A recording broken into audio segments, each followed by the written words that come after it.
She traveled halfway across the country with nothing but hope in her heart, only to be turned away because of her skin. But fate had other plans, because the man she was meant to marry wasn't just anyone, he was the richest farmer in the valley, and he saw what no one else did, her worth. Stay till the end for a heart-touching twist, and don't forget to subscribe to USA Drama 2.0 for more inspiring real-life stories.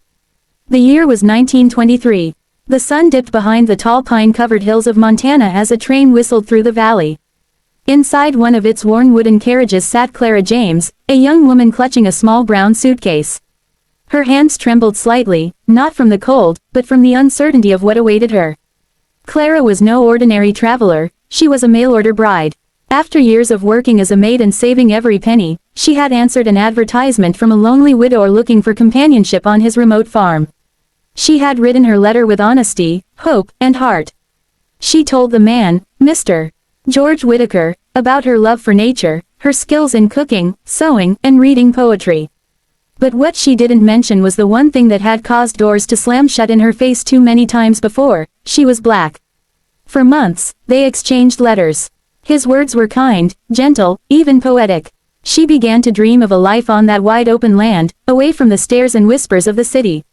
When the train screeched to a stop at the small mountain station, Clara stepped out into a sea of unfamiliar faces.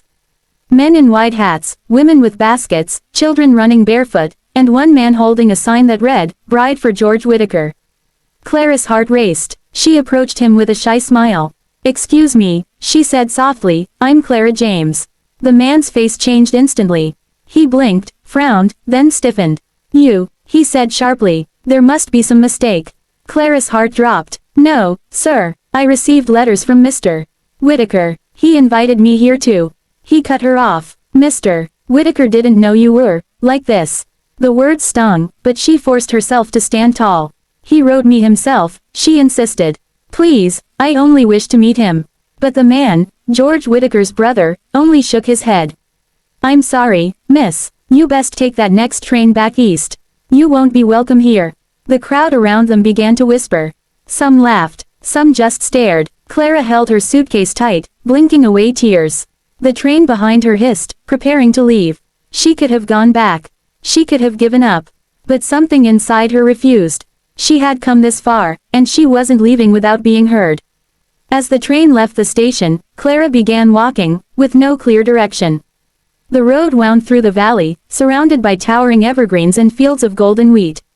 The wind carried the scent of pine and wildflowers.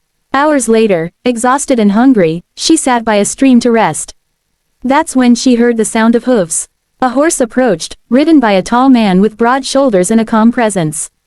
His eyes were deep and kind, and his voice steady as he spoke. "Ma'am, are you all right?"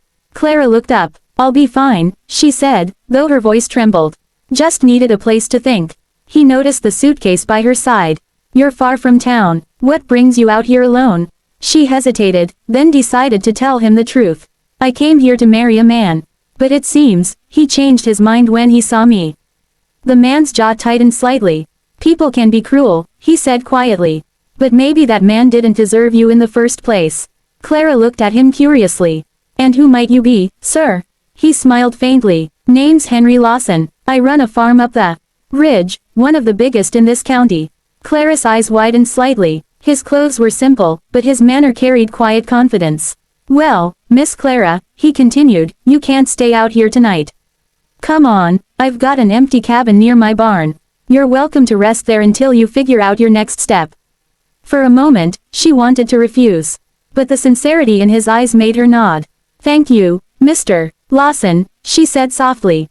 That night, Clara sat by the fire in the small wooden cabin Henry had given her. He had brought her a warm blanket, a loaf of bread, and some stew from his kitchen. Through the window, she saw the stars glimmer above the valley, brighter than she had ever seen before. The next morning, she awoke to the sound of roosters and laughter. Outside, farmhands were already working, and Henry was chopping wood by the barn. "Morning, Miss Clara," he greeted. "Hope you slept well." "I did, thank you," she replied. "Your kindness means more than you know." He smiled. "Kindness is the least I can offer. Besides, this farm gets lonely. It's nice to have company who appreciates peace and quiet." Days turned into weeks. Clara began helping around the farm, feeding chickens, baking bread, mending clothes. Henry noticed her dedication, her grace, and her quiet strength. He never once mentioned her color. To him, she was just Clara, the woman with a kind heart and a beautiful soul.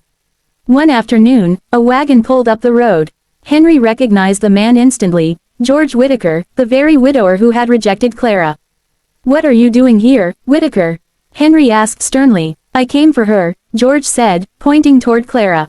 "There's been a misunderstanding. My brother handled things poorly." Clara froze. "You didn't write those letters." "I did," he admitted. "But I didn't expect, well, I wasn't prepared for." Henry's voice cut through the air. "For what? For her being a good woman? Or for your own prejudice?" George shifted uncomfortably. "It's just not how folks will see it. A woman like her, on my land, would cause talk." Clara lowered her eyes. "You don't need to explain," she said softly. "I understand." But Henry stepped forward. "No, you don't. You think the problem is her color. The problem is your heart." George scowled. "Stay out of it, Lawson."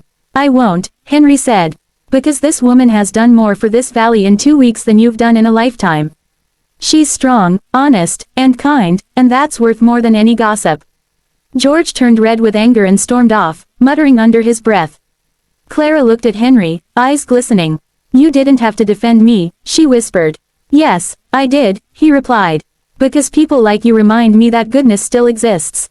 Months passed. The farm flourished, the fields greener than ever. Clara and Henry worked side by side, building something beautiful from the soil and their shared strength. Every evening, they would sit on the porch, watching the sunset fade behind the mountains. One evening, as the sky blazed orange and gold, Henry spoke softly. "Clara, I've been thinking. I asked God for someone who'd understand my heart, not my wealth. Someone honest and brave, and I think he sent me you." Tears welled up in Clara's eyes. "Henry, you've given me something I thought I'd lost, belonging." He smiled, taking her hand gently. "Then maybe it's time you stay, not as a guest, but as my wife." The valley breeze carried their laughter through the hills. And when they married in a small ceremony by the stream where they first met, the townsfolk who once whispered behind Clara's back now stood in quiet admiration.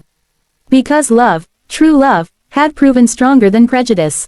Years later, Clara's story became one that mothers told their daughters. A tale of courage, grace, and the power of seeing beyond what the world chooses to see.